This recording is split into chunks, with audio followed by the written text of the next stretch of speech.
Des femmes entrepreneurs échangeant sur les difficultés qu'elles rencontrent au quotidien pour obtenir des financements afin de mettre en œuvre leurs idées d'entreprise.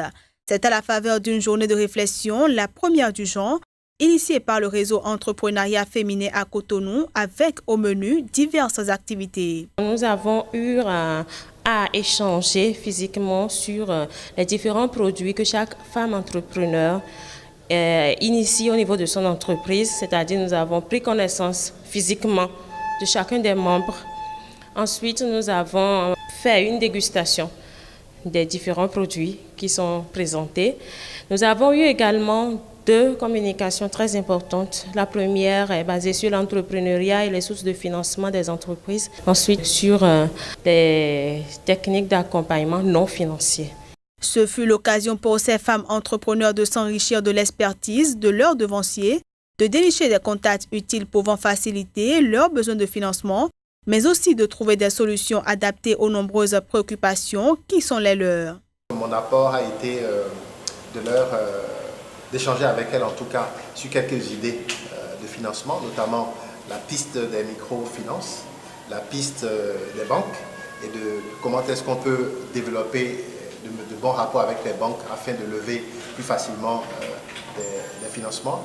Et en troisième point, nous avons évoqué la piste des fonds d'investissement, qui sont des solutions qui se développent de plus en plus et qui favorisent ce que j'appelle l'économie inclusive. Parce que, vous savez, le fonds d'investissement, quand il arrive et quand il veut financer votre activité, pour la plupart des cas, il devient actionnaire.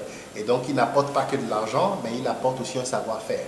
Et donc, nous avons évoqué l'ensemble de ces solutions. Cette journée de réflexion était organisée en collaboration avec d'autres organisations telles que le Réseau Entrepreneuriat des femmes africaines REFA et la Fédération des entrepreneurs et femmes d'affaires FEFA.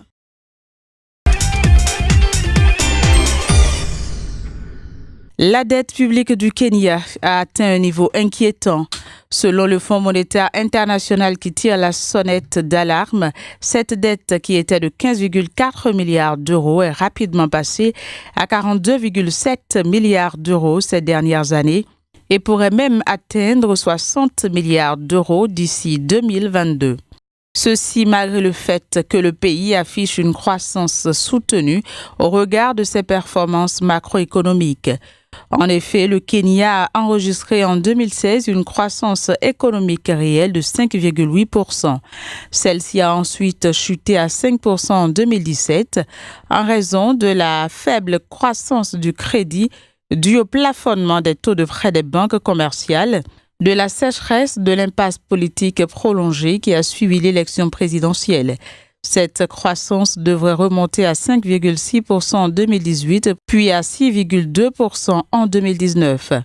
Cependant, le pays suscite les inquiétudes du Fonds monétaire international à cause de la part de sa dette publique qui reste toujours aussi élevée.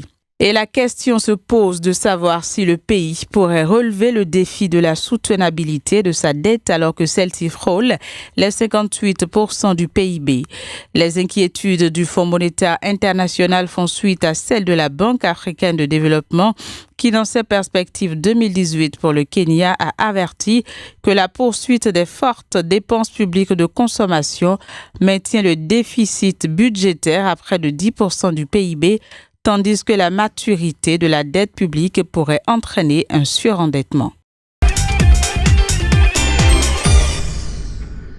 L'Afrique du Sud est sortie officiellement de la récession économique. C'est ce qu'a annoncé l'Institut national sud-africain de la statistique en publiant les chiffres du 3e trimestre de l'année en cours. Selon cet institut, l'Afrique du Sud a enregistré une croissance économique de 2,2% contre un recul de 2,6% enregistré au premier trimestre et de 0,7% au deuxième trimestre. Cet important rebond de l'économie est imputable à de bonnes performances enregistrées dans les secteurs industriels, agricoles et du transport et qui s'expliquent par les évolutions sur le marché international et les mesures prises par le gouvernement de Cyril Ramaphosa.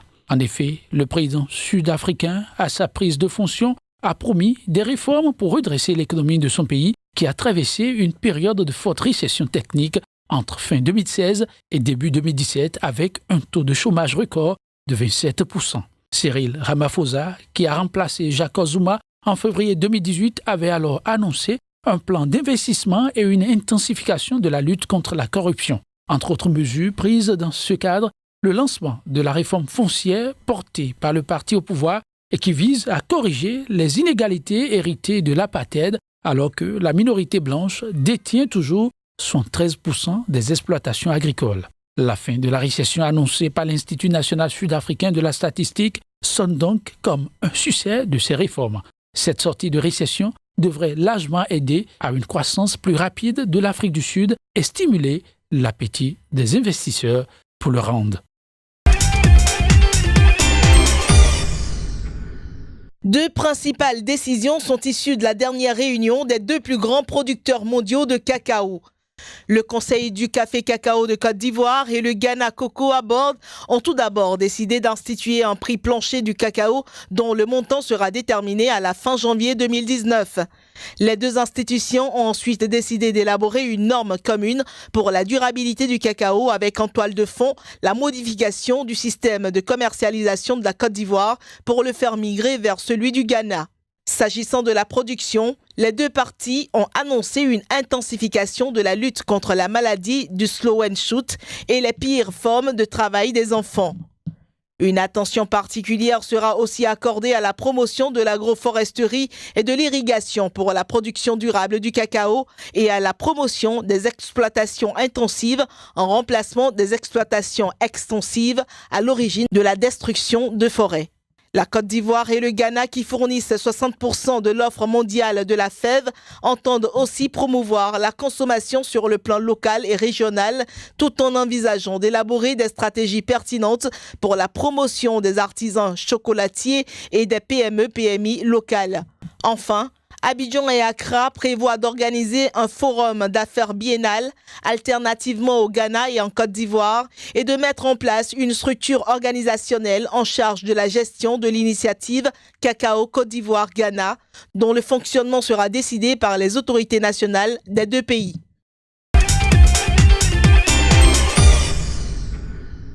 L'île Maurice s'affiche comme le pays le mieux préparé pour le commerce électronique en Afrique, à en croire la CNUSED, Conférence des Nations Unies pour le commerce et le développement.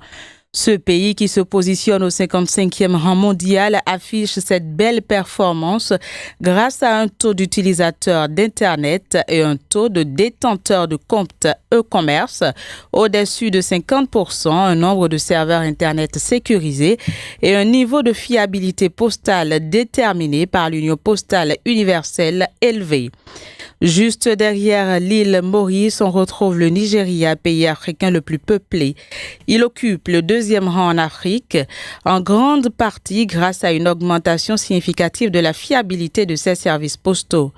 L'Afrique du Sud vient quant à lui en troisième position devant la Tunisie, le Maroc, le Ghana, le Kenya, l'Ouganda, le Botswana et le Cameroun, tous dans le top 10 des pays d'Afrique, avec le meilleur indice de préparation au commerce électronique en 2018.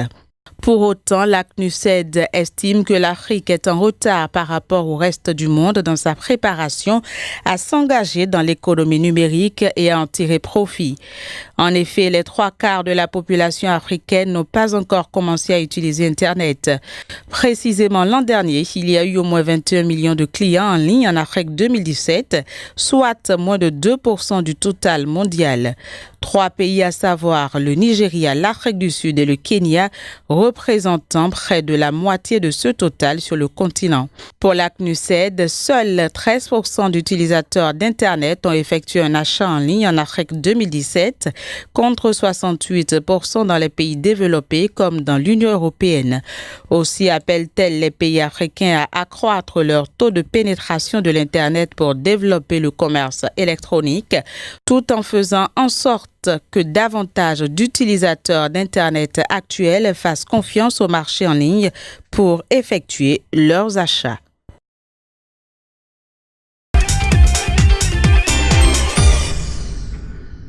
Un pas de plus vers la concrétisation de l'engagement du président de la République du Niger, celui de créer toutes les conditions afin de permettre à chaque famille d'avoir accès à un toit. Le chef de l'État a officiellement inauguré la Banque de l'Habitat du Niger d'un capital de 10 milliards de francs CFA entièrement souscrit et libéré. Nous avons un fort déséquilibre entre la demande de logement et l'offre de logement. Nous en avons fait le diagnostic depuis plusieurs années et c'est pour cela que dans le programme de Renaissance, nous avons décidé de combler ce déficit. Nous considérons que l'instrument essentiel, l'instrument principal de notre politique en matière de logement, c'est la Banque de l'Habitat. Et je me réjouis donc du lancement des activités de cette banque aujourd'hui. La balle est désormais dans le camp des responsables de la banque qui ont désormais la responsabilité de réaliser les objectifs pour lesquels l'institution a été créée, surtout faire en sorte que la volonté du chef de l'État soit accomplie. Le directeur général de la Banque de l'Habitat du Niger est conscient de cet état de fait et promet avec ses collaborateurs de relever les défis. Nous avons un plan d'épargne logement assez novateur que les gens n'ont pas l'habitude de voir, que nous allons dévoiler sitôt après à la clientèle.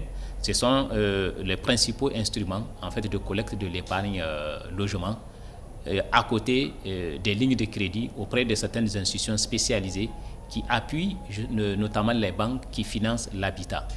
Donc j'avais aussi interpellé tout à l'heure, vous avez entendu les autorités pour qu'elles amendent le Fonds national de l'habitat.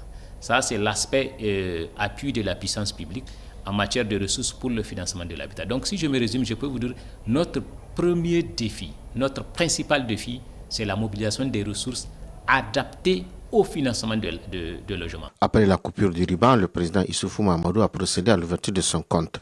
Avec lui, plusieurs responsables des institutions de la République ainsi que de nombreux citoyens.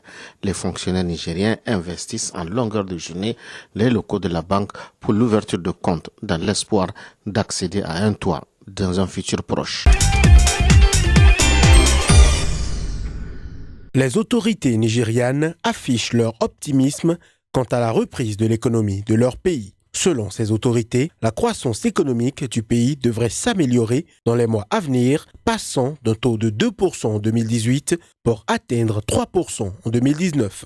Ces prévisions qualifiées de réalistes seraient motivées par les différentes actions initiées par le gouvernement du président Muhammadu Buhari en vue de stimuler la croissance du secteur non pétrolier. Pour sa part, la Banque mondiale prévoit une croissance légèrement inférieure à 2% pour l'économie nigériane en 2018, tandis que la Banque centrale du Nigeria table sur une croissance de 1,75%. Quant au Bureau national de la statistique, il estime que le produit intérieur brut du pays le plus peuplé du continent a affiché une hausse de 1,81% au troisième trimestre 2018, comparativement à la même période de 2017. Ceci dans un contexte où le PIB du Nigeria avait déjà enregistré une croissance de 1,50% au deuxième trimestre 2018 et de 1,95% durant le premier trimestre.